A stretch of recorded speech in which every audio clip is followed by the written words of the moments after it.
I was an immigrant child from Peru. My family moved here in 1990, and I was the only Spanish-speaking child in my high school of 1,000 students. So I've experienced the pitfalls of public education. I was the one student whose teachers perhaps didn't see as an asset, or perhaps someone who could achieve.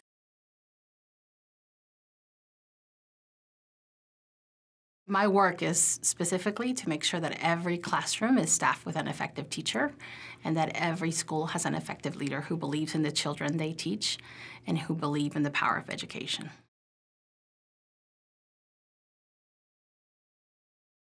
My story was not usual.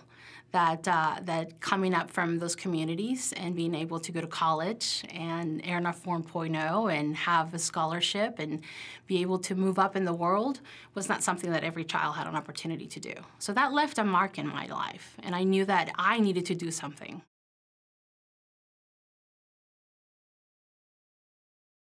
Yeah, so I think there were a number of people in my community who were doing things for others and to uplift others. But I think if I think back from the very first moments that I saw someone do something special or important for someone, I have to think of my mother. Who was a teacher for 25 years and who probably from time to time would bring children to our house and actually host them and house them so they lived with us because their parents were too poor or lived too far away to have access to an excellent school.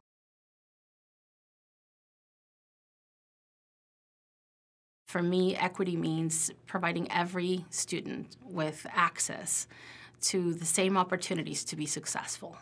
It shouldn't matter where you live, where you were born, what your parents do. In order for you to have a future, you should have every opportunity possible to be successful.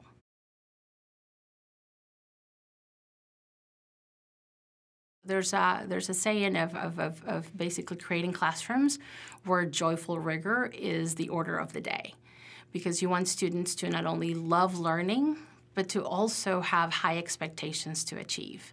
And in the support that we provide as leaders and as educators, as teachers, is what defines the learning experience for a child. If you make an environment joyful, children will learn.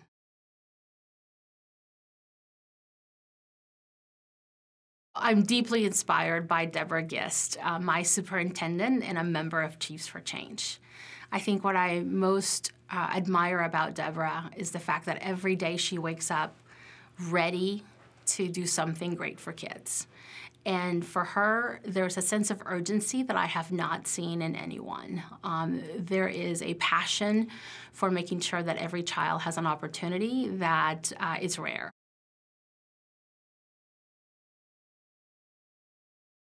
Future Chiefs is a great opportunity to not only develop future leaders like me, but also to share the learnings and what's worked across the country among individuals who are ready to drive change in education.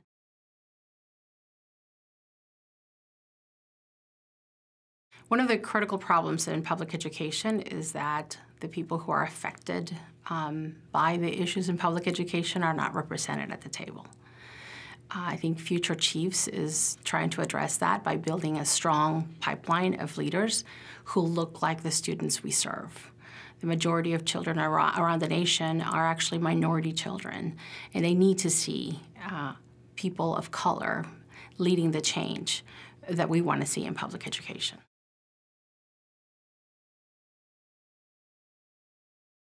La lucha continúa. It's what we say in Spanish, is the struggle continues.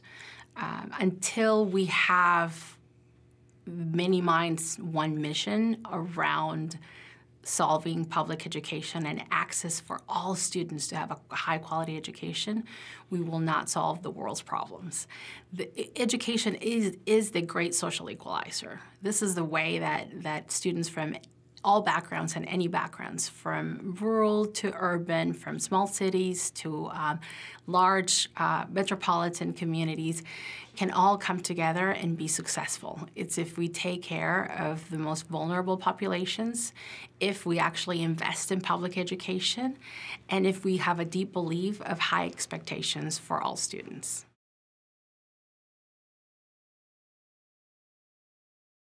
Diverse communities bring also diverse perspectives and also diverse solutions. And that is probably one of the most powerful weapons we have, is the fact that we are a diverse country. In homogeneous cultures, there's not a sense of equity because everybody looks the same, everybody comes from the same backgrounds. But there's also not the diversity of ideas, of possibility, of innovation, because you don't have different minds coming together to find a common solution. And I think public education is a perfect example where this can be possible and it can be done. And it couldn't be done anywhere else but here in the United States.